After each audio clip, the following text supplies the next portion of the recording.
Okay, it's book review time. I absolutely blame myself for my habits as a child, nose in the book. And I should make it absolutely clear that no optometrist is going to help you. You have to help yourself. Here's IC, and my book is there under library.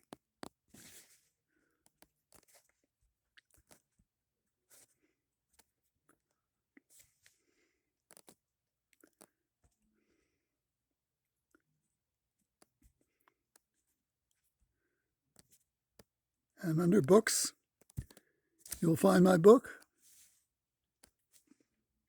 How to Avoid Nearsightedness. And this will be about Jacob Rafelson.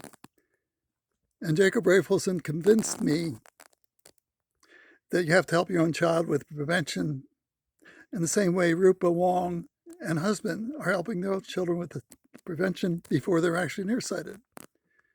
But here's what convinced me about Rafelson and the plus lens. Nice. Truth is so obscure in these times that falsehood so established that unless we love the truth, we cannot know it.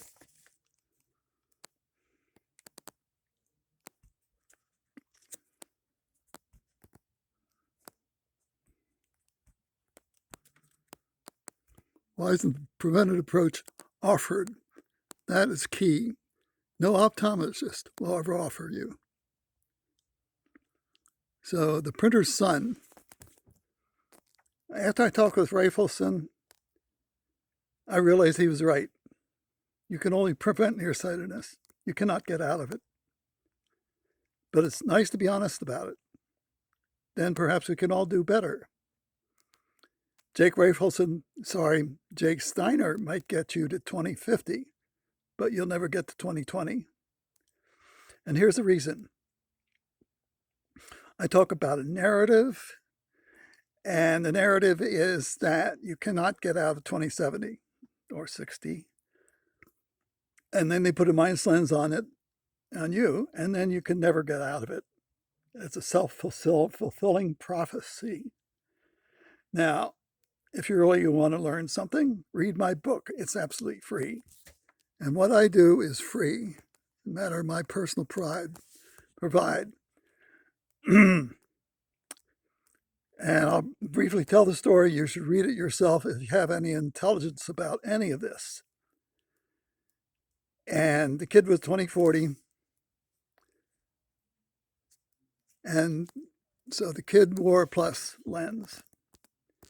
And what happened really, and this is the reason why no optometrist will offer you any help at all. And I understand it. You should understand it too. Because the plus lens did produce a recovery. The kid got back to 20/40. So now the parents' reaction after the kid got to 20/40. The father came home, checked his vision, and he had 20/20. So now Jacob Rafelson is going to be sued for prescribing a lens to a child who had 20/20. Now, if you want to know what shuts down virtually every optometrist in this world, that is the reason. And he had to shield himself then about prevention because he gets sued if the person gets himself back to 20/20. That is the reason I measure myself. That way I don't have to argue with anybody. And this was 1904. Who would believe it? It worked. The answer is actually no. Plus lens has to be long-term. There's no such thing as a short-term solution. Never will be. I wear a plus lens and measure my own refraction for exactly that reason. This also goes to my immediate relatives. You can never tell what your immediate relatives will do. Just don't know.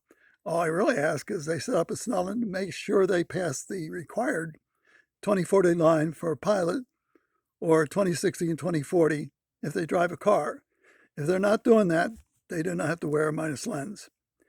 Wearing a plus is engineering science to me, and I do it as an example of how to do it. And then I talked about scientific verification. Now, I study the eye as a dynamic system from birth. I don't use the word nearsightedness. I only measure positive and negative refractive states because of that optometry misconception things.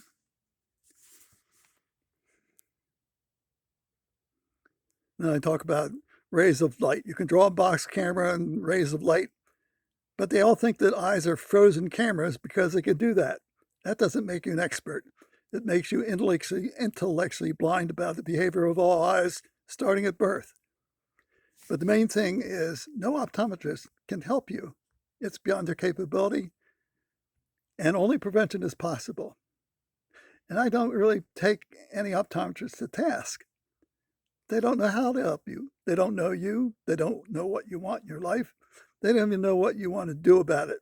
And the only thing they want to do, they have a minus lens, and they want to make your vision as sharp as possible. This often means that somebody with 20/50 vision will get a -3 or -4 diopter, and you never check yourself.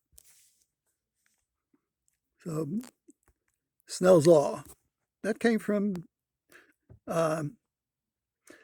Kepler, who took that law and designed an eye. Very nice eye, very good idea. I would design it myself that way. And this was before an eye was invented. But it's obsolete. All eyes are dynamic birth. They are simply not like that. Superficially, yes, you can draw cameras. Hope you enjoyed this. Again, I'm incredibly happy to protect my vision with my test lenses, refractive measurements, because I know they can't help me. So why do you beat up on optometrists about this issue? Just forget it. They can't make money off you. They can't help you.